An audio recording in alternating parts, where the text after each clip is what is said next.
د عدن باغ اوله ګناه.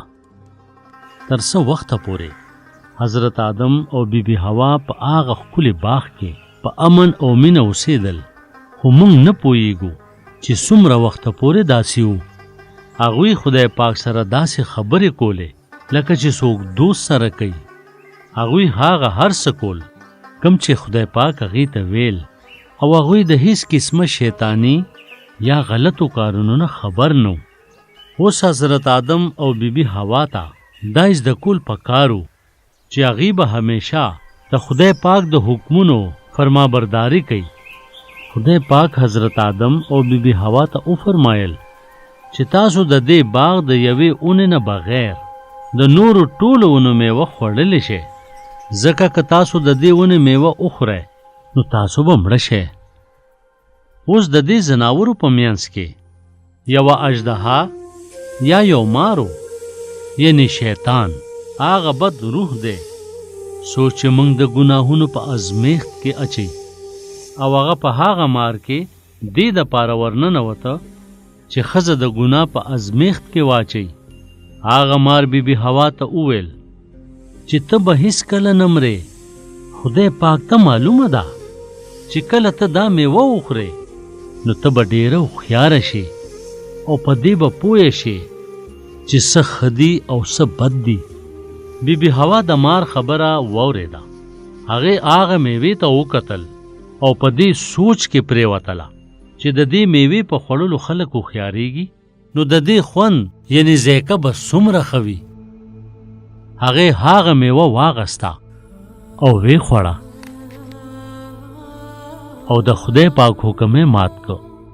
نو بیا بیبي حوا حضرت آدم ته هم ورکړه او هغه هم وخوړه. د دې د خوړلو نه وروستو هغوی یو اواز واورېده. اگر که هغې ته پته هم وه چې دا د خدای پاک اواز دی، خو بیا هم هغوی د هغه پړوان دی لکه د مخکې په شان را نغلل.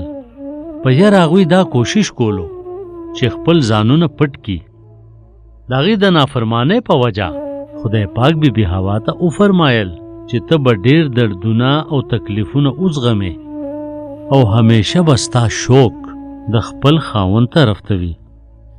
حضرت آدم ته خدای پاک وفرمایل چې تا د خپلې ښځې خبره ومنله او هغه غلط کار دې وکړ کوم چې ښځې تا ته وویل، نو ته به هم ټول عمر په ازغو او غنو کې محنت او مشقت کې. د دې په وجه اوس خدای پاک حضرت آدم او بیبي حوا د هغه ښایسته او مکمل باغ نه بهر وویستل.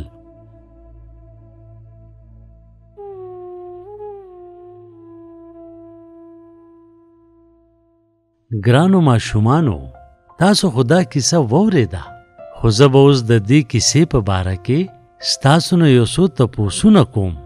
څنګه م خوښه ده او تاسو به د هغې صحیح جوابونه راکوئ. ګرانو ماشومانو، ستاسو نه زما ډومبې تپوس دا دی: حضرت آدم او بیبي حوا ولې د خدای پاک نه پټ شول؟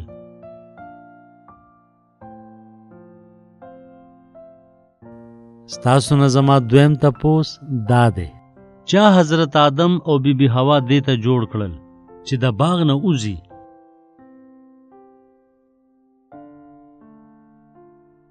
او اوس زه ستاسو نه اخري تپوس کوم: هغوی ولې په باغ کې نشو ایسارېدی؟